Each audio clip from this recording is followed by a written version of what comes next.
Bismillahirrahmanirrahim. Pemirsa yang dirahmati Allah Subhanahu wa taala, alhamdulillah pada kesempatan ini kita bisa melanjutkan kembali kajian Al-Qur'an kita. Untuk pertemuan kali ini kita akan membahas surat Az-Zumar ayat yang ke-7. A'udzu billahi minasyaitonir rajim. In takfuru fa innallaha ghaniyyun ankum wa la yarda li ibadihil kufr wa in tashkuru yardahu lakum wa la taziru waziratu wizra ukhra thumma ila rabbikum marji'ukum fayunabbi'ukum bima kuntum ta'malun innahu alimum bidatis sudur. Shadaqallahul azim. Pemirsa yang dirahmati Allah Subhanahu wa taala, mari kita coba terjemahkan secara kata per kata ayat yang barusan saya baca. In, jikalau, takfuru, kamu sekalian senantiasa kufur atau ingkar. Fa, maka inna, sesungguhnya Allah ghaniyun, maha kaya, ankum, daripada kamu sekalian. Wala, dan tidaklah, yardo, dia ridho atau dia rela, li ibadihi, bagi hamba-hambanya, al-kufro, yang ingkar. Wa in, dan jikalau, tashkuru, kamu sekalian senantiasa bersyukur, yardahu, dia ridho, dia meridhoinya, lakum, bagi kamu sekalian.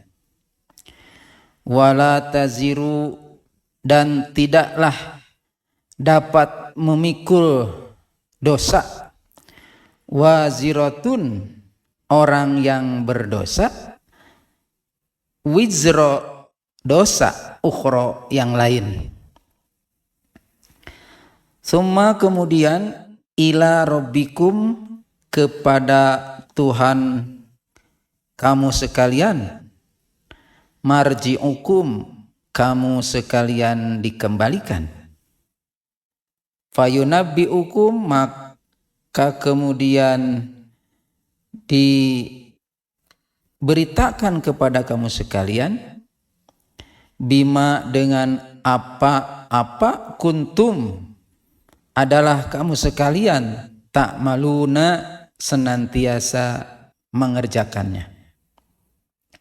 Innahu, sesungguhnya dia Allah, alimun, maha mengetahui, bidatis sudur, terhadap isi dada, terhadap isi hati. Itu terjemah secara kata per kata untuk surat Az-Zumar ayat ke-7. Para pemirsa yang dirahmati Allah Subhanahu wa taala, dengan menyimak terjemah kata per kata, tentu tidak semua orang dapat memahami apa yang dimaksud dengan ayat tersebut. Nah, marilah kita coba simak penjelasan dari ayat ini.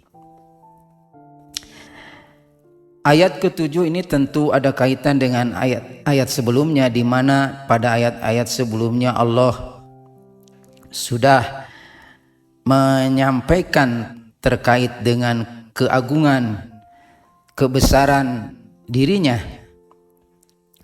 Kemudian juga Allah Subhanahu wa taala mengajak atau memerintahkan kepada umat manusia agar senantiasa mengesahkan Allah atau bertauhid kepada Allah, tidak mensekutukannya beribadah dengan murni kepadanya tanpa dengan melibatkan pihak-pihak lain sebagai sekutu Allah.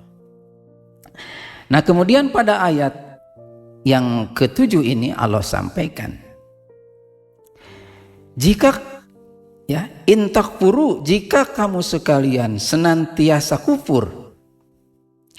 Jadi takfuru ini adalah fi'il mudhari yang fa'ilnya itu adalah orang kedua jamak ya.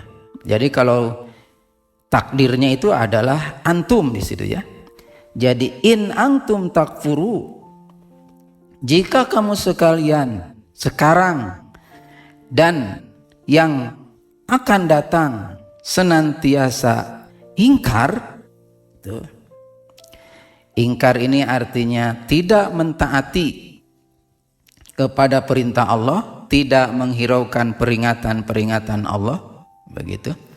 Karena sejatinya Allah ini mengajak manusia untuk mentaati Allah itu adalah karena Allah ingin bahwa makhluk yang namanya manusia ini tidak terjerumus kepada kebinasaan.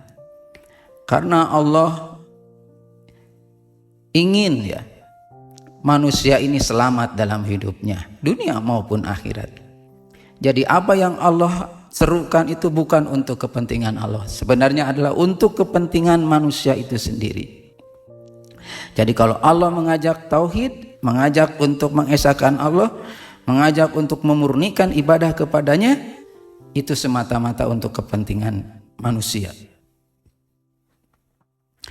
Tetapi kata Allah, in takfuru, jika seandainya kamu sekalian senantiasa menolak terhadap ajakan itu, kufur ya, membangkang, durhaka, maka kata Allah, fa innallaha, maka sesungguhnya Allah ghaniyun, Allah itu maha kaya, tidak membutuhkan apapun dari kamu sekalian, dari manusia.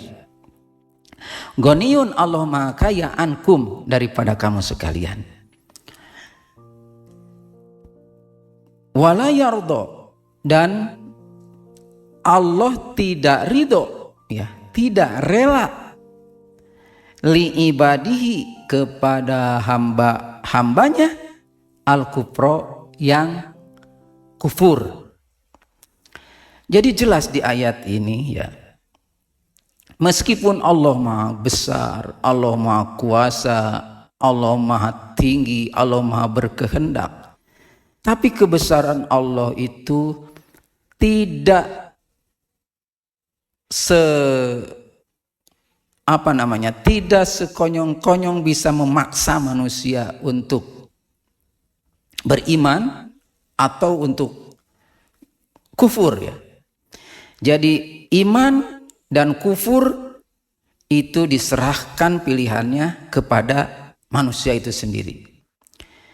Jadi tetapi Allah Subhanahu wa taala sampaikan, wala yardo, Allah tidak suka, Allah tidak senang, Allah tidak ridho li ibadihi, kepada hamba-hambanya al-kufro, yang memilih kekufuran. Jadi silahkan saja mau kufur, silahkan saja mau beriman, tapi Allah sampaikan bahwa kalau kalian itu memilih kekufuran, Allah tidak rela, Allah tidak ridho. Jadi begini perumpamaannya, kalau kita sebagai orang tua, kita dihadapkan kepada anak yang umpamanya memilih pasangan, yang mana pasangannya itu adalah kita ketahui orang yang tidak baik, orang yang tidak punya masa depan, orang yang memiliki potensi besar untuk membuat hidupnya menjadi rumit ya, menjadi bermasalah. Lalu kita sampaikan kepada anak tersebut, jangan memilih dia, jangan memilih dia. Begini penjelasannya, begini penjelasannya. Disampaikanlah penjelasannya, tetapi anak tersebut tidak mendengarkan penjelasan orang tua tersebut. Lalu dia tetap memilihnya. Maka orang tua yang bijaksana, dia tidak bisa memaksa dia memilih atau tidak memilih dia.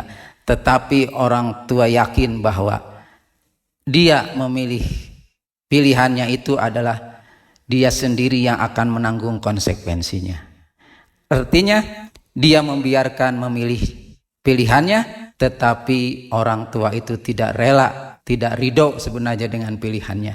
Tetapi orang tua tidak bisa menahan apa yang menjadi pilihan anaknya. Tetapi anaknya itulah yang akan menanggung dampak dari pilihannya itu. Nah, ini juga sama. Allah Subhanahu wa taala sudah tahu kalau orang memilih kekufuran itu, pertama dia akan celaka dunia dan akhirat. Dia akan masuk neraka, dia akan mendapatkan hisaban yang sangat berat. Dia akan dihukum oleh Allah. Tetapi orang tersebut tidak menghiraukan peringatan-peringatan Allah itu, dia tetap saja memilih pilihannya kekufuran, maka Allah tidak bisa memaksa dia untuk beriman. Dia membebaskan dia memilih kekufurannya, tetapi Allah tidak rela dengan pilihannya itu. Maka nanti pada satu saat dia harus mempertanggungjawabkan pilihannya tersebut. Begitulah penggalan dari ayat ini. Jadi Allah sudah mengajak kepada manusia untuk bertauhid, untuk mengesahkan Allah, untuk memurnikan ibadah kepada Allah. Tapi kalau dia menolak, dia memilih kekufuran, maka silahkan saja lakukan apa yang dia pilih. Tetapi kata Allah, wala yardo, Allah tidak ridho kepada hamba-hambanya yang memilih kekufuran. Kemudian berikutnya, penggalan berikutnya Allah sampaikan, wa in tashkuru, dan jikalau tashkuru, kamu sekalian senantiasa bersyukur. Tashkuru ini juga adalah fi'il mudhari yang mukhatabnya atau yang fa'ilnya adalah orang kedua jama', yakni antum. Wa in antum tashkuru, dan jikalau kamu sekalian senantiasa bersyukur, ya. Jadi fi'il mudhari itu adalah kata kerja saat ini dan yang akan datang, maka dimaknai adalah senantiasa, ya, selamanya. Dan apabila kamu sekalian senantiasa bersyukur, ya, syukur ini adalah lawan dari kufur.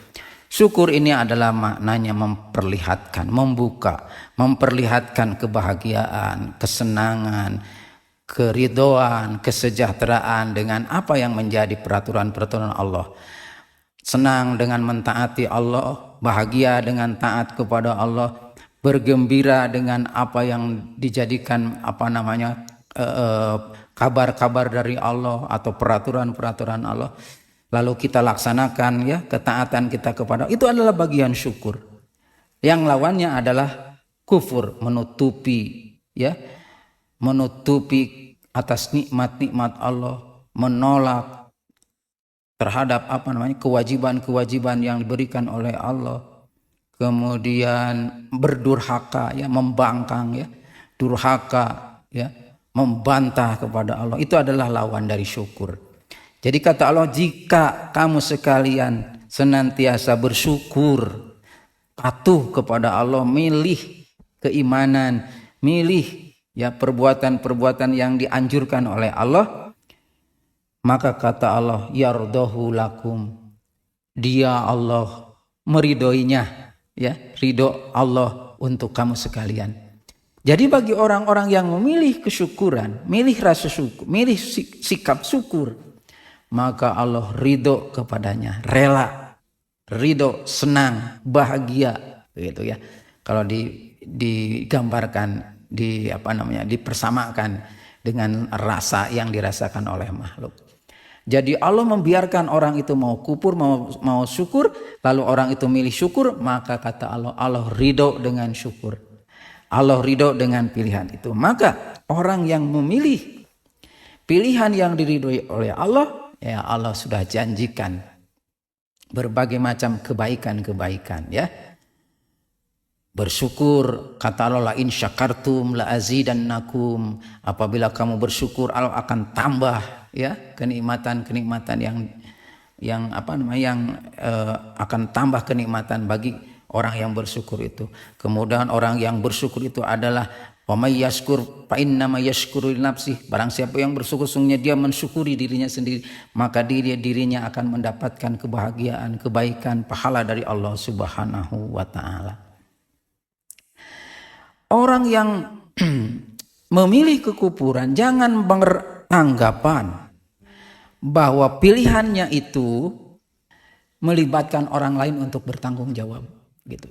Jadi artinya begini, kalau dia memilih perbuatan dosa, jangan menganggap bahwa dosa yang ia perbuat itu akan ditanggung oleh orang lain, oleh pihak lain.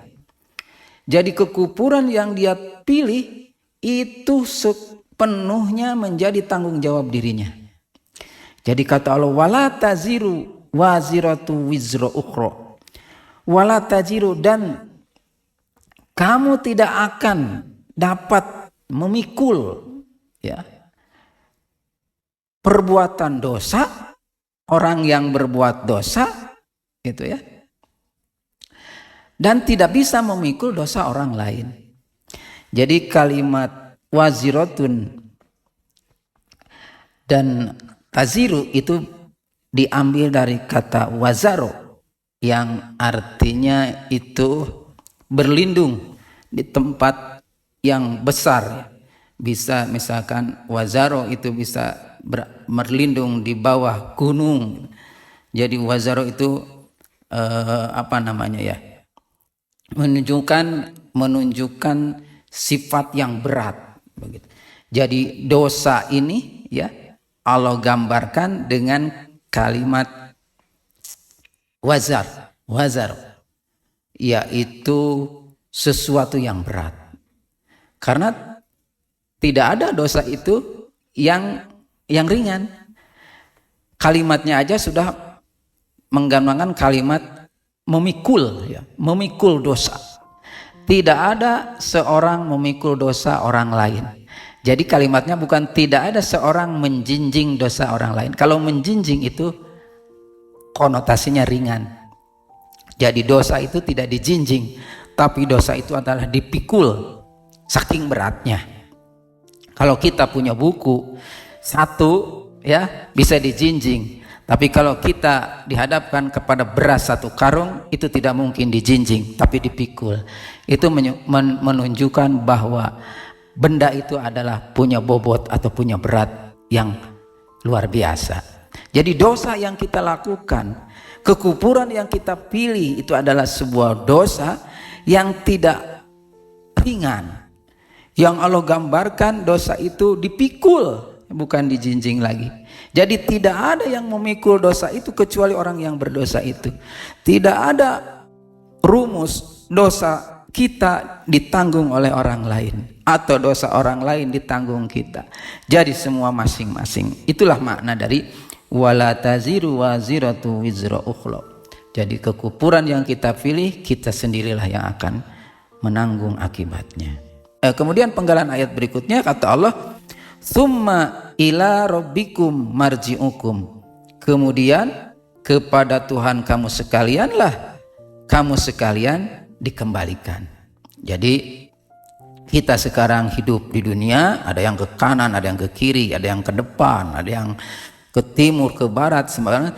Ada yang kaya, ada yang miskin, ya, ada yang bermasalah, ada yang tidak bermasalah. Semuanya marji'ukum akan dikembalikan ila rabbikum, kepada Tuhan kamu sekalian, kepada pemiliknya yaitu Allah Subhanahu wa taala.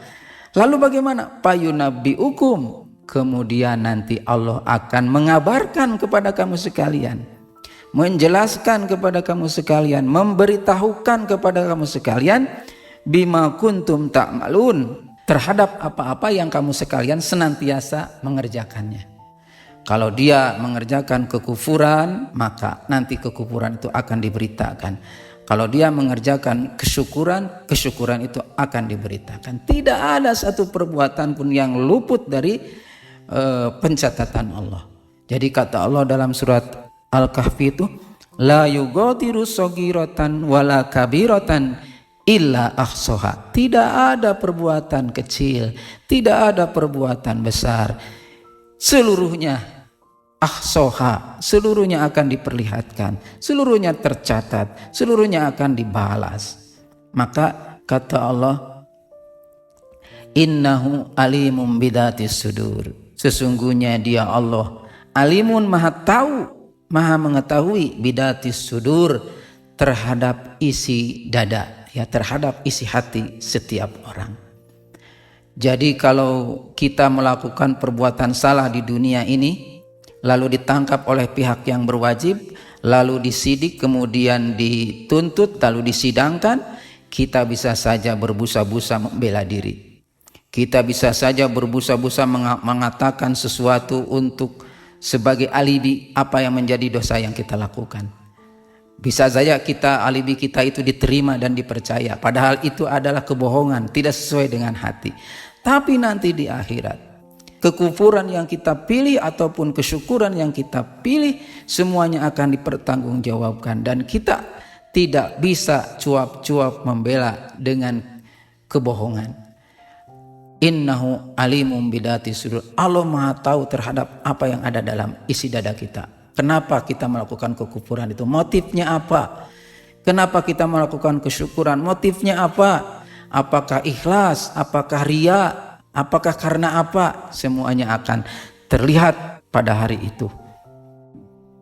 Nah, para pemirsa yang dirahmati Allah Subhanahu wa taala, itu kira-kira makna ayat 7 surat Az-Zumar ini. Semoga kita bisa mengambil pelajaran, ya. Poinnya pada ayat ini adalah bahwa Allah Subhanahu wa taala meskipun memiliki kekuasaan yang besar, memiliki kehendak yang besar, memiliki keagungan yang besar, maha terpuji, tapi Allah Subhanahu wa taala tidak memaksa orang. Apakah dia mau kufur ataupun mau syukur, dipersilahkan. Tapi Allah beri catatan kepada kita bahwa Allah tidak ridho jika ada hamba-hamba Allah, jika ada makhluk-makhluk Allah yang kufur. Tapi Allah akan ridho apabila manusia itu memilih kesyukuran, memilih sikap syukur, ya. Maka oleh karena itu kita gunakanlah kecerdasan kita, pikiran kita yang masih sehat ini untuk memilih yang benar. Jangan sampai kita memilih kekufuran, karena kekufuran itulah yang tidak diridhoi oleh Allah Subhanahu wa taala. Kemudian yang kedua, jangan menganggap bahwa dosa kita ini akan dipikul oleh orang lain, bahwa dosa ini tidak akan dipertanggungjawabkan, atau dosa ini akan menjadi beban orang lain. Tidak. Dosa yang kita lakukan ini akan menjadi tanggung jawab kita. Kekufuran yang kita pilih ini akan menjadi tanggung jawab kita. Tidak ada yang bisa memikul dosa kita kecuali diri kita sendiri. Tidak ada yang dapat memikul dosa orang lain kecuali orang lain itu sendiri. Maka kata Allah, nanti pada akhirnya semuanya akan dikembalikan kepada Allah. Silakan sekarang mau durhaka sedurhakanya, mau membantah semembantah-bantahnya, mau merasa diri besar, mau merasa diri berhasil, gitu kan ya. Meskipun tidak ada kaitannya dengan Allah, menganggap diri keberhasilan itu adalah hasil dari dirinya sendiri, silahkan. Tapi pada akhirnya kita semua akan mati. Pada saat mati kita dikembalikan kepada Allah, lalu nanti pada saatnya kita akan diberitahukan oleh Allah tentang perbuatan-perbuatan yang sudah kita lakukan. Dan Allah Maha tahu terhadap isi hati kita, apakah perbuatan itu kita motivasikan karena ikhlas, ataupun karena ria, ataupun karena dorongan-dorongan yang lain. Itu saja barangkali yang bisa disampaikan, mudah-mudahan bisa dipahami dengan baik. Billahi taufiq wal hidayah. Assalamualaikum warahmatullahi wabarakatuh.